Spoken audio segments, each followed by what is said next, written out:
Code of Conduct for the International Red Cross and Red Crescent Movement and NGOs in disaster relief was developed in 1994 as a tool to set standards of behavior for humanitarian organizations.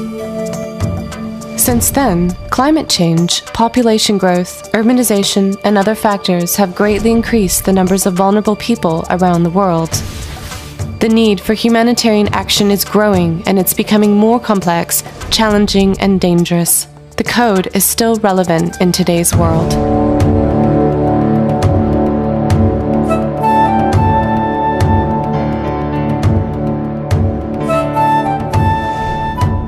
Most likely, the Code of Conduct has already been signed by your organization. Over 400 have done so. The Code speaks to us, humanitarians, and includes our common values and practical lessons from years of experience. As humanitarians, we are expected to live up to the Code.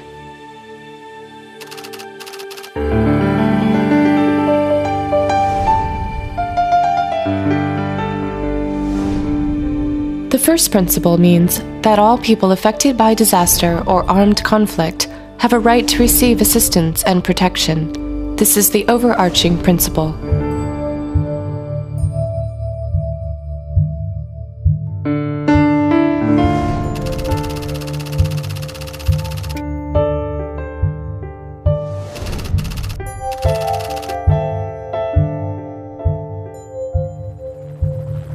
The next three principles in the Code of Conduct remind humanitarians about their motivation as being the alleviation and prevention of human suffering.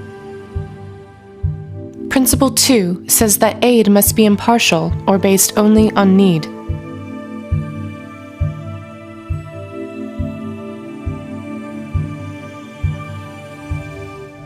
Principle 3 says that aid will not be used to further any particular political or religious standpoint.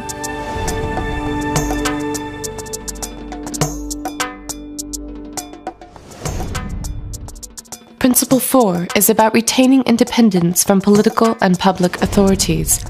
This ensures humanitarian agencies can respond according to their impartial assessment of need.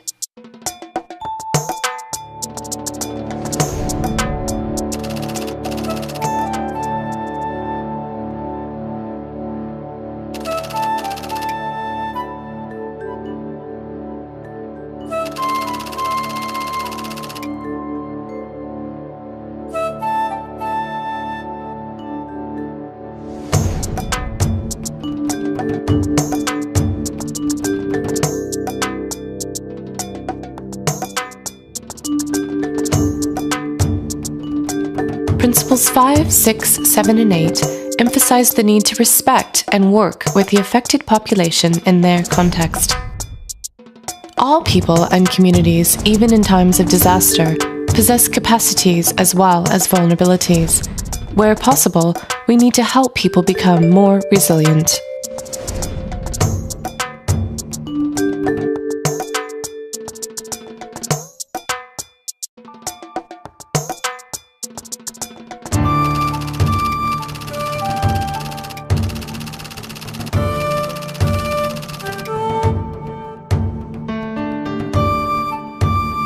Principle 9 highlights the importance of being accountable to those we seek to assist, not only to those who provide resources. We as aid providers often find ourselves in positions of power. Accountability is about using our power with integrity. Principle 10 is about portraying disaster-affected people as dignified human beings. In the way we portray affected people, we demonstrate what we think of them. Public information can perpetuate stereotypes and can reinforce the idea of disaster-affected people as passive recipients of aid. Humanitarian concerns are greater than any single organization can address. Humanitarian action involves a complex interplay of communities, organizations, governments, and institutions. The Code includes 3 annexes that describe the working environment for humanitarian organizations.